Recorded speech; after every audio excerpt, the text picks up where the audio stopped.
Aqui na tela está o meu contato, caso não dê para esclarecer todas as dúvidas, caso vocês queiram entender um pouquinho melhor sobre o meu caso, tirar dúvidas, sintam-se à vontade. Pode passar, por favor.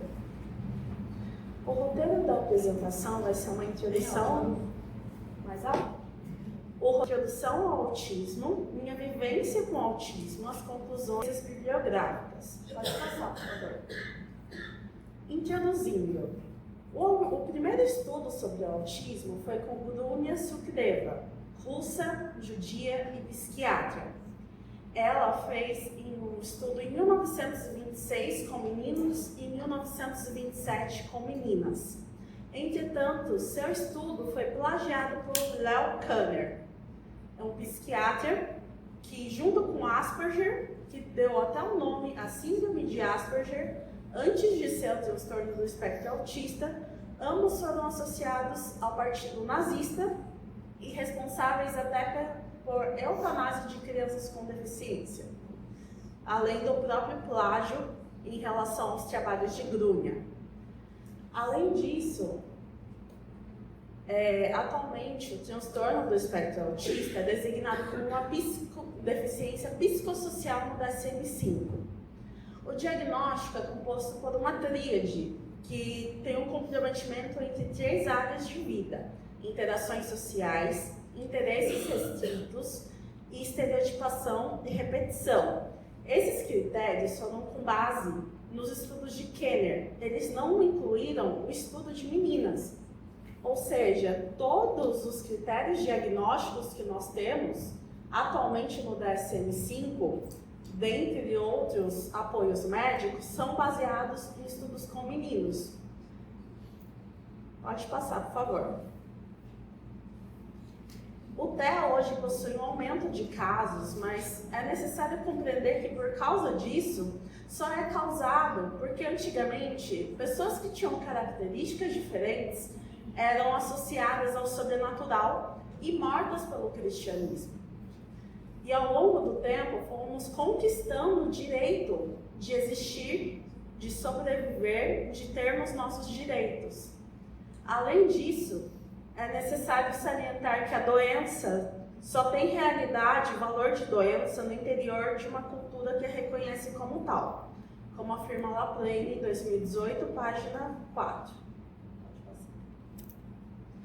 Quando se trata da área educacional, é um tema polêmico, porque incluir crianças com deficiência é algo recente. E olha que o Brasil é um dos países com políticas mais avançadas do mundo.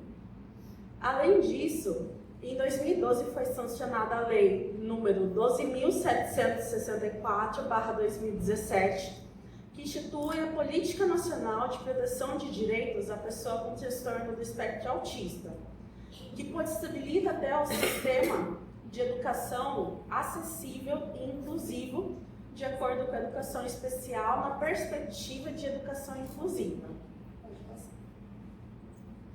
Agora, entendendo o autismo como uma condição. No âmbito médico, todos os transtornos, inclusive o autismo, são considerados déficits. E por isso há um grande enfoque nas defasagens, não nas possibilidades.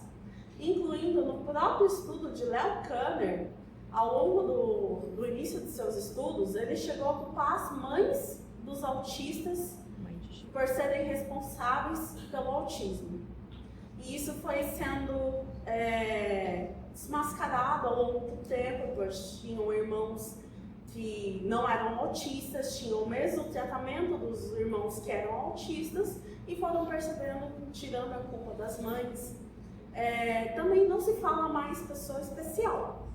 Esse termo é pejorativo e segrega as pessoas autistas do restante da comunidade. Também, o quebra-cabeça foi criado na Europa e ele veio como um símbolo de enigma, algo complexo e algo a ser resolvido, gerando novamente um estigma em relação à condição. Portanto, os próprios autistas criaram um símbolo de infinito arco-íris que representa a diversidade e o espectro. O autismo ele não é azul.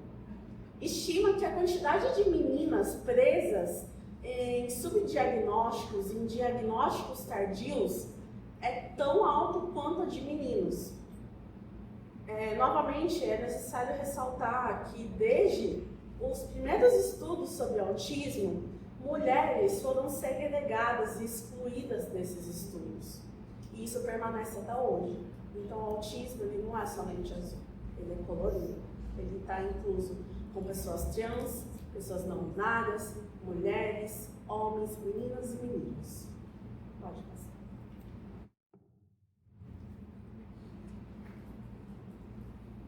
Atualmente, o TEA não é mais dividido entre grau leve, médio e severo, pois não é justo você classificar o sofrimento de uma condição entre leve e severo. Nenhuma vivência é leve dentro do autismo, nenhum sofrimento ele é leve. Então agora a gente utiliza o termo níveis de suporte, em que o nível de suporte 1 exige suporte, o nível de suporte 2 exige suporte substancial e o nível de suporte 3 exige muito suporte substancial. Esses níveis, eles são um espectro, como o próprio termo TEA afirma, mas ele pode mudar ao longo da vida. É necessário entender que a dificuldade do autista não necessariamente é na verbalização, e sim na comunicação. Ou seja, eu consigo verbalizar muito bem, eu consigo falar muito bem, mas quando eu tenho necessidades, preciso de ajuda, eu tenho dificuldade na comunicação. É difícil para mim me comunicar e perceber quando eu preciso de ajuda, quando eu preciso de algum apoio. Pode passar, por favor. Agora um pouquinho sobre mim. Pode passar. Na minha infância, quando eu era um bebê, eu nasci em Serquilho, interior de São Paulo, em 1998, tenho 26 anos, em uma época que o autismo no interior sequer era debatido. Eu fui uma criança que não olhava nos olhos, como vocês podem reparar nessa foto, todas as fotos que eu não tinha, minha mãe tirando a foto, eu não olhava nos olhos. Todas as fotos na infância eram assim, e as fotos que eu olhava eram que minha mãe tinha tirado. Eu fui uma criança que tinha um apego extremo à minha mãe, eu era tida como tímida, não gostava de outros colos, apresentava também falta de pai, eu não tive um pai presente e minha mãe foi responsável pelo meu desenvolvimento. Pode passar. Quando eu era criança, eu era uma criança muito estudiosa e me tornei uma adulta estudiosa. Apresentava e ainda apresento seletividade alimentar, com texturas, cores, formas, todas as possibilidades. E uma coisa que minha mãe disse é que quando eu não gostava de alguma coisa, eu não tinha foco naquilo. Ou seja, desde a infância eu já apresentava hiperfoco e dificuldade com coisas que não eram dos interesses restritos. Eu ainda gostava e ainda gosto de tudo muito certinho, de uma ordem que só existe na minha cabeça. Não necessariamente as pessoas conseguem perceber essa ordem.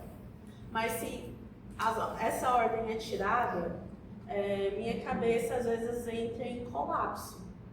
Além disso, eu desenvolvi ansiedade por falta de diagnóstico e suporte psicológico, além de bullying. Então, desde quando eu entrei na escola até o ensino médio, eu apanhei, eu era chamada de esquisita, eu era chamada de estranha, entre outros apelidos absurdos, e eu não conseguia entender por que eu era diferente.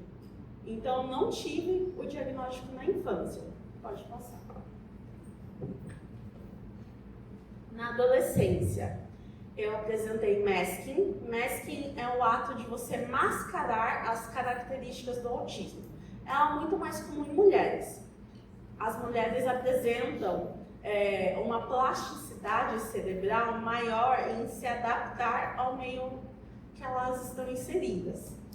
Então, eu copiava o estilo de pessoas próximas, apresentava a ecolalia, que é a repetição motora, nem sempre racional, de palavras, jargões, frases que eu ouvia. Eu tinha poucas amizades, ainda tenho poucas amizades, mesmo na faculdade. desenvolvi automutilação e sintomas que pareciam ser depressivos, mas eram apenas um vazio por eu me sentir diferente. Eu era o destaque da turma, uma aluna excelente, mas sempre tinha uma questão: como pode uma pessoa tão inteligente não ter amigos?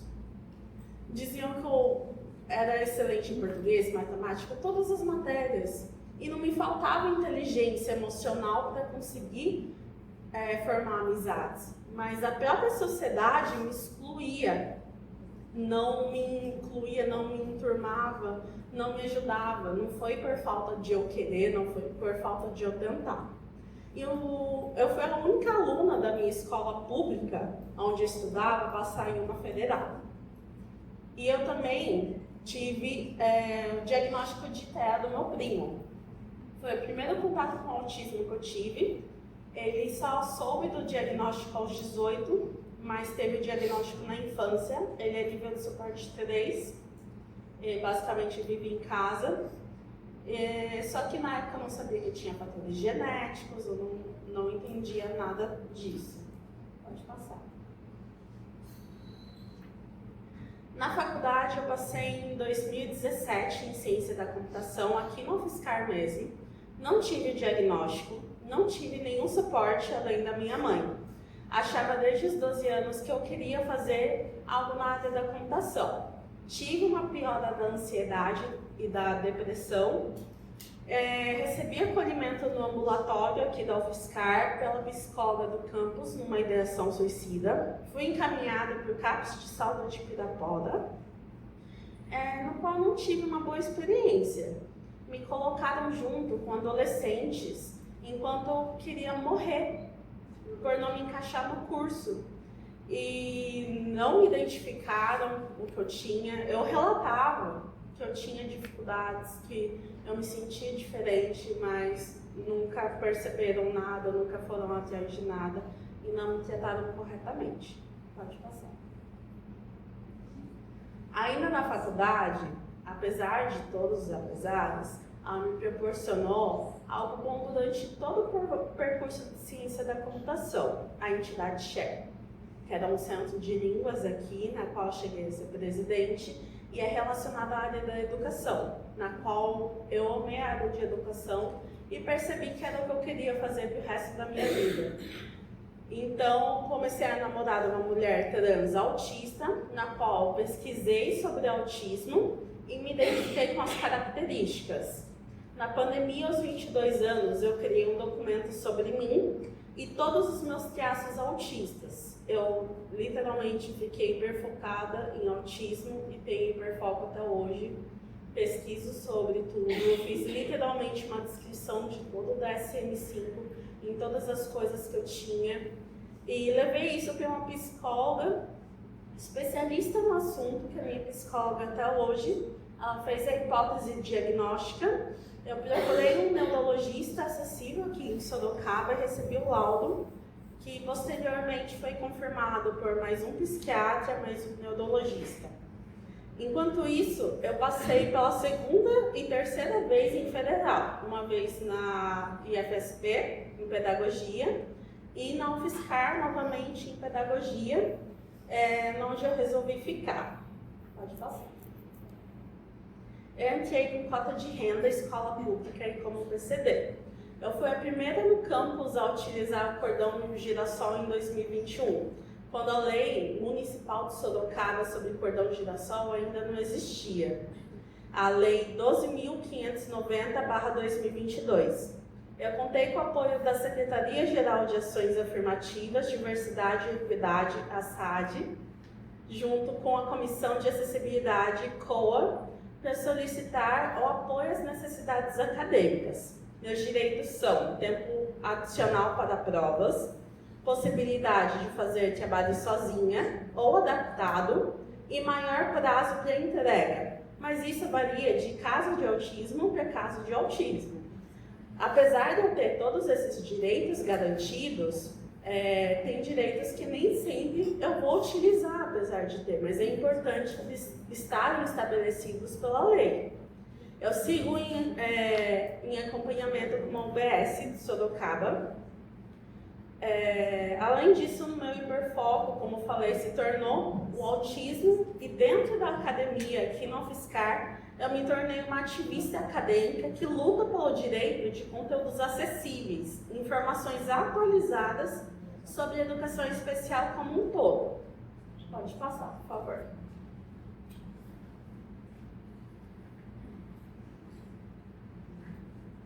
Concluindo, o diagnóstico me possibilitou a possibilidade de uma medicação correta, que eu consegui passar com uma psiquiatra, e essa medicação não é para me curar, é para as minhas crises, para a minha ansiedade, pois minhas crises, como eu relatei anteriormente, elas tinham relação a me autoagredir. Então, os medicamentos, as terapias, elas não devem ser um corretor, não devem tentar me moldar em algo que eu não sou. Elas devem me ajudar a lidar do jeito que eu sou e melhorar a minha qualidade de vida. Ainda tem um longo percurso a avançar. Eu estou em hipótese diagnóstica de superdotação e altas habilidades, que foi um facilitador do meu processo educacional até hoje. E se não fosse ele, minhas dificuldades na escola teriam sido muito maiores. Infelizmente, ainda faltam muitos avanços no âmbito médico no geral, também no âmbito educacional, que também é responsável por observar as crianças que possuem especificidades dos demais. A visão estigmatizada de pessoas da área da saúde, consequentemente, gera uma visão estigmatizada para os familiares, e isso se torna uma bola de neve preconceituosa, na qual todos acabam tendo estigmas acerca de pessoas autistas e não enxergam suas possibilidades. Pois muitas vezes essas famílias não têm conhecimento sobre o autismo, elas não sabem nada. E o médico, o psicólogo, o neurologista, o professor também, é responsável por transmitir esse conhecimento. E se essa visão, como a gente viu no histórico do autismo, se ela vem estigmatizada, se ela vem com preconceito, a própria família vai ser um exclusor da criança. Pode passar. Essas são minhas referências. Pode passar de novo. Pode passar. Alguma dúvida e obrigada.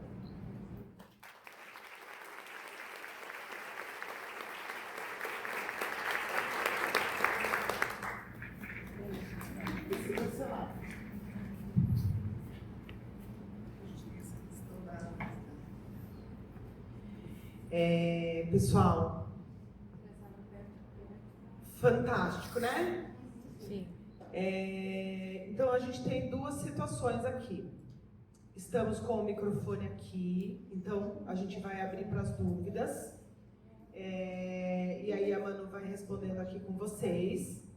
E o auditório 2 tem um QR Code que a gente vai dando uma olhada, se alguém tiver dúvida, para a gente fazer, tá? Esse bate-bola rapidinho para a gente conseguir esgotar aqui a fala da Manu. Acho que ficam muitas dúvidas. O primeiro dia que eu conversei com a Manu, eu fiquei 2 horas, né, Manu? Eu e a Ingrid ficamos 2 horas batendo um papo para entender a história da Manu, né? De alguma forma, buscando dela um apoio e ao mesmo tempo respeitando, né, as limitações que ela pudesse vir a ter, que a gente não encontrou limitações, na verdade, muito pelo contrário, muito mais potencial do que limitação.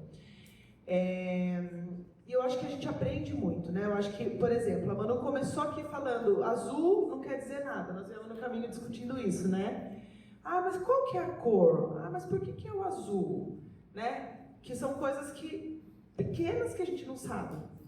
Na programação, a gente colocou lá a curiosidade do quebra-cabeça, né? E aí a Manu coloca essa questão da exclusão, né? E vários pontos, né? A pessoa com autismo, né? Que a gente também a pessoa autista, né?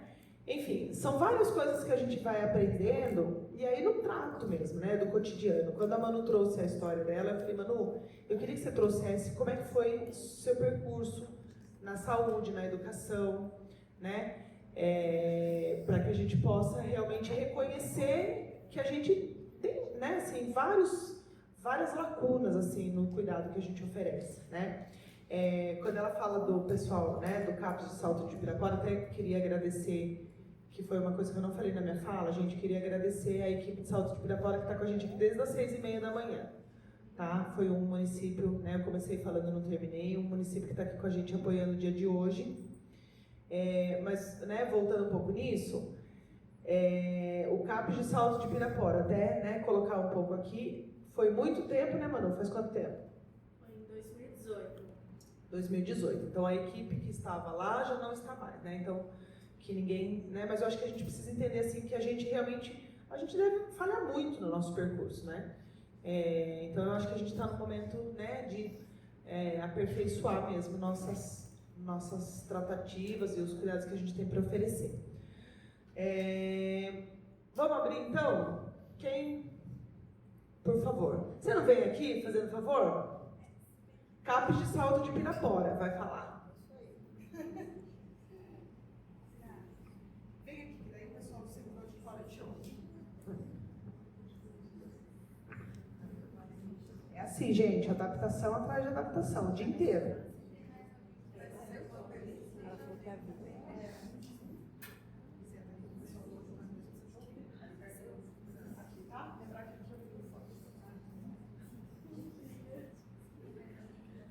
Meu nome é Silene, prazer, Manu, eu não tive a oportunidade de conhecer você, né?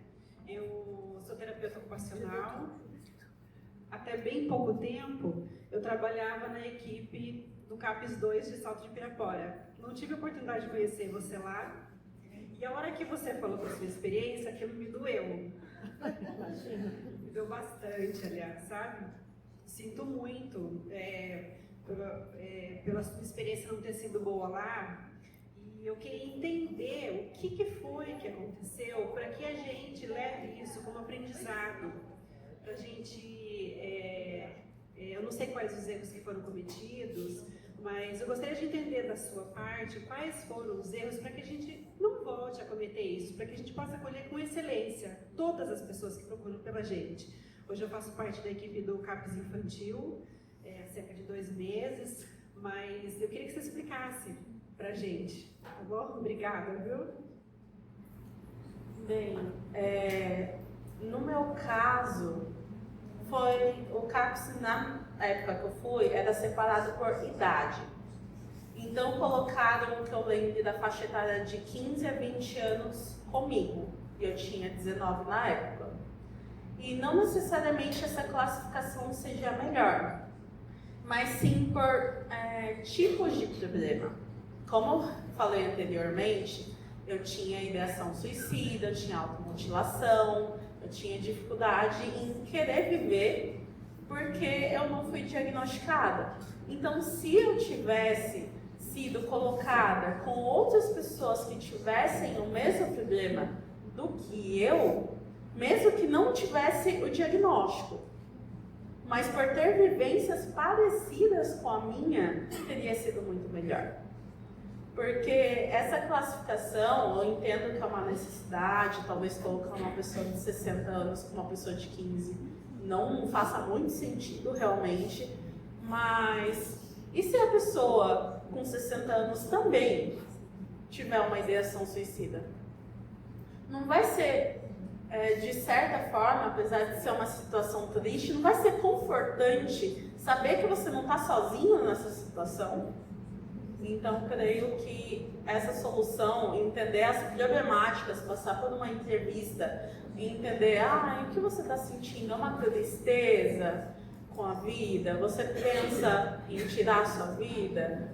Você se sente ansiosa? Não necessariamente fazendo testes, mas uma entrevista mesmo, humanizada. Porque o que me fez ser encaminhada para o CAPS foi um teste de depressão, no qual eu gabaritei, mas eu tenho vontade de viver, apesar de todas as crises que me deram. Eu não me encaixava nesse diagnóstico. Mas se eu tivesse conhecido na época outras pessoas que tivessem a mesma situação que eu, mesmo sem diagnóstico, mesmo que talvez o CAPS não tenha toda a estrutura suficiente para proporcionar um diagnóstico ainda, eu teria sido melhor recepcionada. É isso. Quem mais, pessoal? Você vem aqui, Nádia? É assim, gente, quem tiver já vem. Ah, tá aqui, desculpa.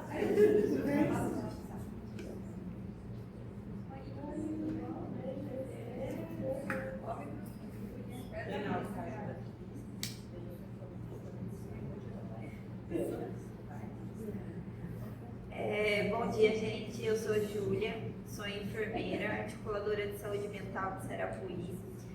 E a minha dúvida ano passado a gente fez um evento chamado Cine Azul, né, destinado às crianças autistas, né, e nós recebemos uma doação, né, de cordões, né, e o cordão do quebra-cabeça, para os autistas mesmo. E semana passada eu fui questionada por alguns professores a exigência de eu estar fornecendo os cordões para os professores, que hoje a gente tem muitas crianças autistas, né? E houve essa exigência de que eu entregasse os cordões para os profissionais da rede, como se eles fossem representantes pelas crianças, e eu gostaria de entender isso, porque eu neguei. Porque eu falei que não haveria lógica, né? Até porque é destinado para aqueles que têm a condição, né? E não para aqueles necessariamente cuidadores, e sim os responsáveis pelas crianças, né? Que são os pais ou os responsáveis legais. Então eu fiquei numa saia justa, digamos assim, e foi meio contraditório, né? Eu até ouvi a fala de que iam procurar os direitos, né, de implantar uma lei no município, né, para ter um cordão para todos. E perguntaram por que eu não usava, né? Expliquei dentro do possível que eu não utilizava, porque eu não porto a comorbidade, né? Eu presto assistência às crianças, aos adultos com o autismo, o TDAH e outras condições. E aí ficou esse impasse, e aí a gente vira pesquisar, a gente não encontra muita resposta. E aí eu acho que aqui é o melhor lugar, eu acho que para todo mundo, né, dar uma opinião, enfim. Bem, como eu falei anteriormente, as pessoas com deficiência foram apagadas da própria história. Então, os direitos são recentes e, como eu falei, é a política nacional de pessoa com transtorno do espectro autista. Então, é pessoa com espectro autista. O lado bom do cordão girassol, cordão quebra-cabeça, ter sido mais comercializado, é que tornou possível a gente divulgar ampliamente essa condição, filas preferenciais. Só que não é justo com nós que lutamos por esse direito. E muitos pais, familiares, profissionais não querem dar a voz e o direito da pessoa autista. Eles acham que nós não temos essa capacidade. Eles acham que eles têm que nos representar. Isso não é justo conosco. Eu demorei anos de pesquisa, de muito estudo, para conseguir falar sobre autismo, para ter essa propriedade no assunto. Eu demorei anos para descobrir o cordão girassol. E é muito injusto, porque ele serve como uma identificação de pessoa autista. Ou pessoas com outras comorbidades, outras especificidades. E é um direito dessas pessoas também. E esse não é um direito de todos. Porque todas essas outras pessoas, esses pais, esses profissionais, eles têm todos os direitos garantidos sem lei nenhuma. Então, quem precisa realmente dessa lei, quem precisa usar a fila preferencial, é as pessoas autistas e as pessoas com comorbidades. Se, por exemplo, você está em um supermercado, encontra um profissional da saúde, um pai usando o cordão de girassol, o cordão quebra-cabeça, vão querer dar fila para esse pai. E se esse pai tiver sem a criança? E se esse pai tiver sem o filho, esse profissional tiver sem o paciente? Ele não vai estar se aproveitando da situação.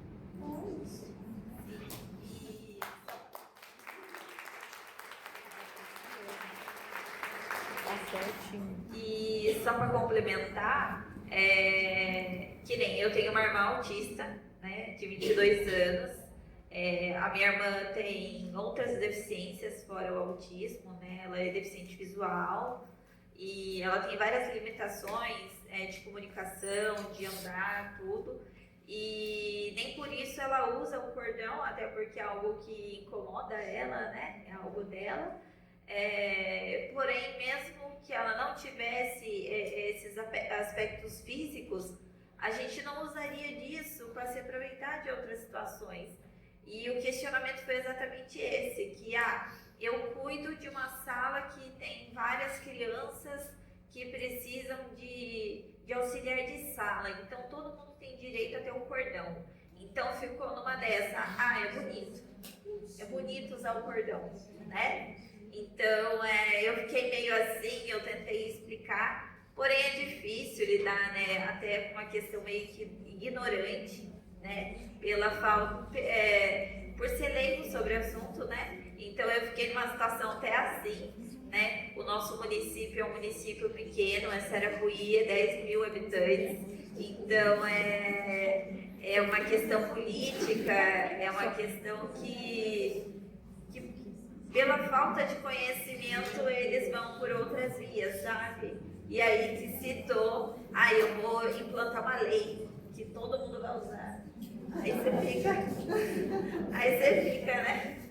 Aí você mostra para eles a lei que eu falei. A lei do cordão de girassol, ela não existe só em Sorocaba.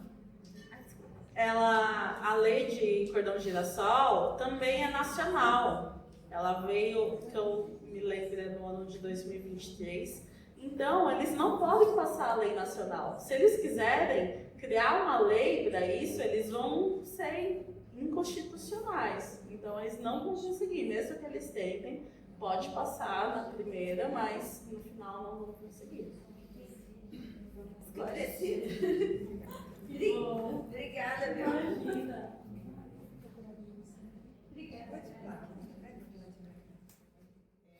Espera só um pouquinho. Pessoal, só um segundo, Nádia. Só fazer um complemento, acho que a gente precisa ir amarrando as nossas conversas. Essa conversa do cordão, eu acho que é uma proposta que a gente precisa ter nos municípios, onde a família busca o cordão. Vamos distribuir no município? Qual é o critério? Que documento eu preciso trazer? Como que vai funcionar? Né? Porque tem município que distribui, tem município que não distribui, tem município que distribui na assistência social, alguns na educação, né? Mas esse critério de como vamos distribuir, eu acho que é importante a gente fazer esse alinhamento intersetorial. A minha esposa é professora da educação infantil e ela atende alguns autistas. Ela comprou, porque tem banca os cordões. Ela comprou os alunos dela. Porque eles iam até em um evento e o município não tinha, ela foi lá e comprou. Tá.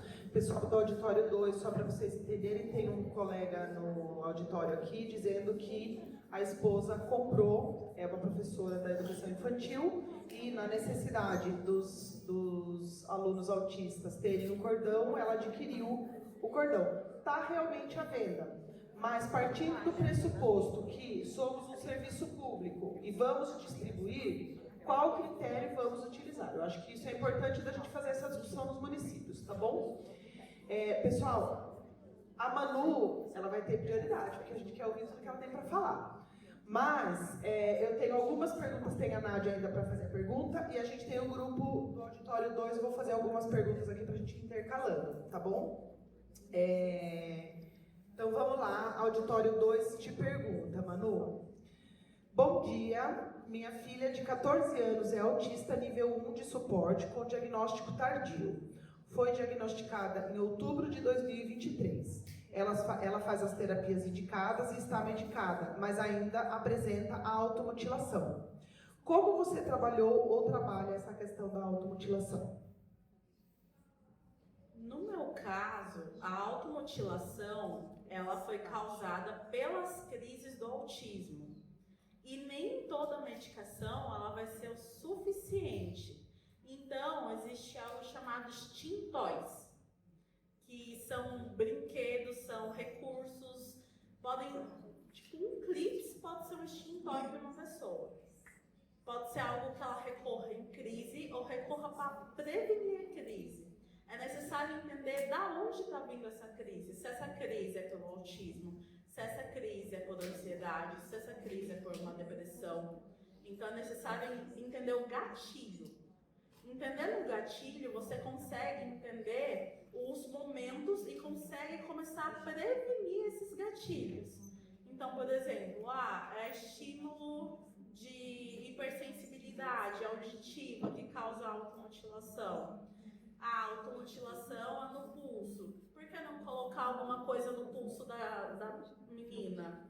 Por que não dar algo para ocupar a mão dela? Uma bolinha, por exemplo. Quando eu batia a minha cabeça na parede, eu usava uma faixa de compressão. Porque eu entendi que eu precisava de pressão na minha cabeça para meu cérebro relaxar. Então é necessário entender o gatilho para daí você conseguir prevenir a situação. Eu acho que a gente fala muito da singularidade do cuidado, né? Eu acho que cada pessoa também tem ali o seu perfil, que é o que você coloca do gatilho, né? Cada pessoa vai apresentar uma questão. Eu vou fazer mais uma aqui, Nádia, dá licença? Tá. Então, uma próxima pergunta, Manu.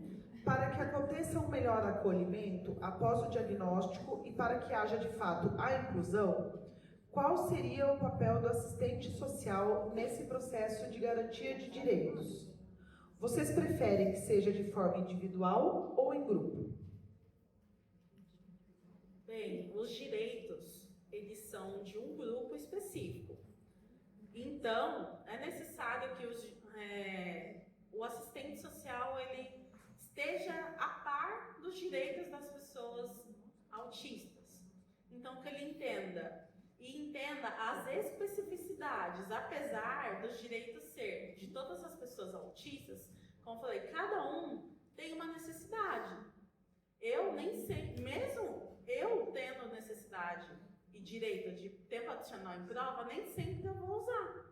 Então, por exemplo, entender o conceito da família, como a socialização dessa pessoa, entender todas as especificidades, entender como melhorar a qualidade de vida, não tentar consertar a pessoa. Então, por exemplo, eu tenho muita dificuldade em fila de mercado, em fila de lotérica. Então, por exemplo, fornecer o cordão de girassol, fazer o CIPTECA, a carteirinha de autismo do estado de São Paulo.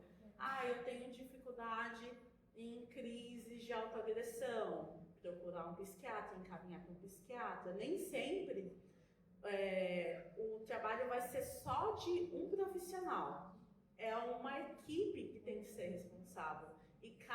E não tem uma equipe pronta, não tem um formato específico. Todo autista precisa de TO, precisa de assistente, precisa disso e daquilo.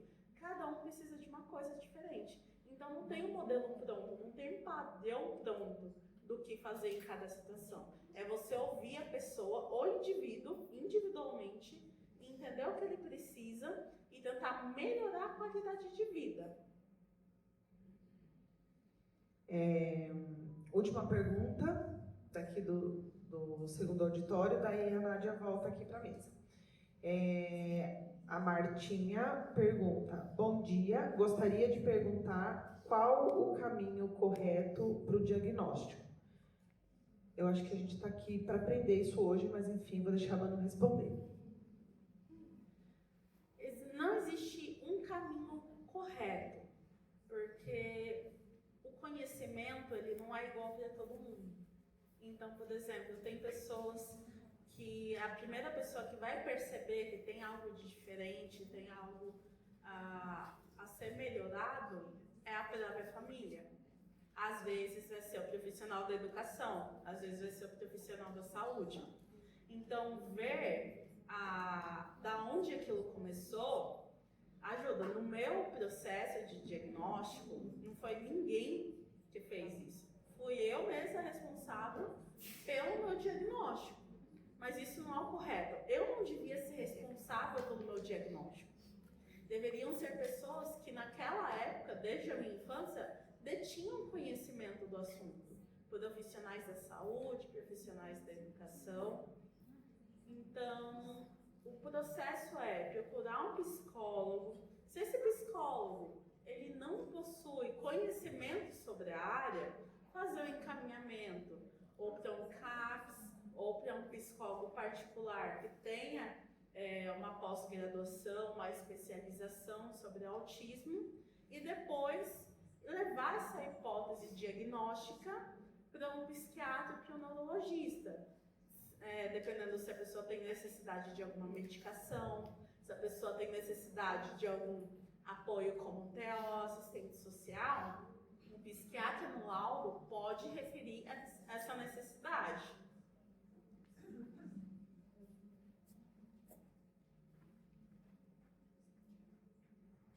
Bom dia a todos, eu me chamo Nádia, sou assistente social, estou representando Campina do Monte Alegre.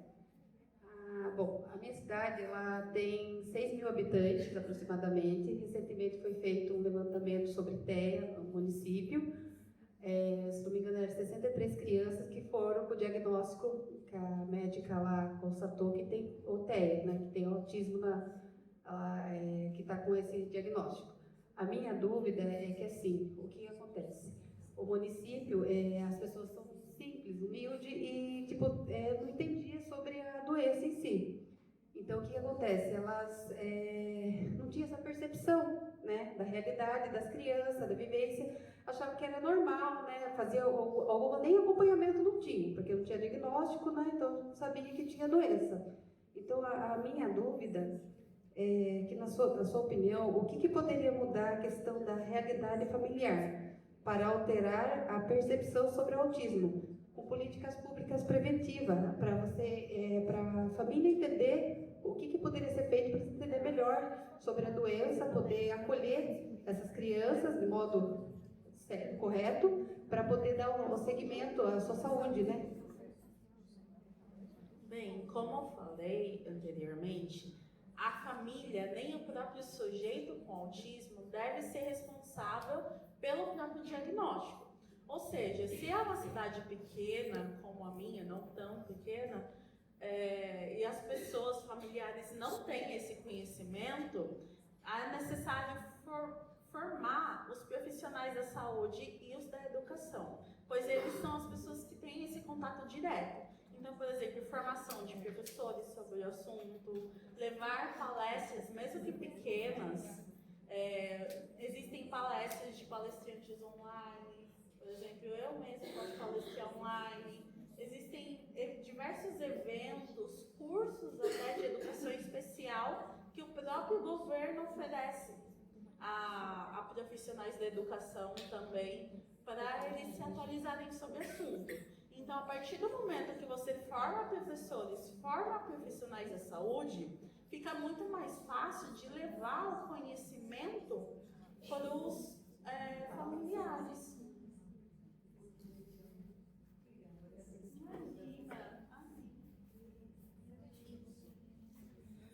Pessoal, então a gente agradece a Manu, queridíssima, maravilhosa. Estaremos com você em vários outros momentos.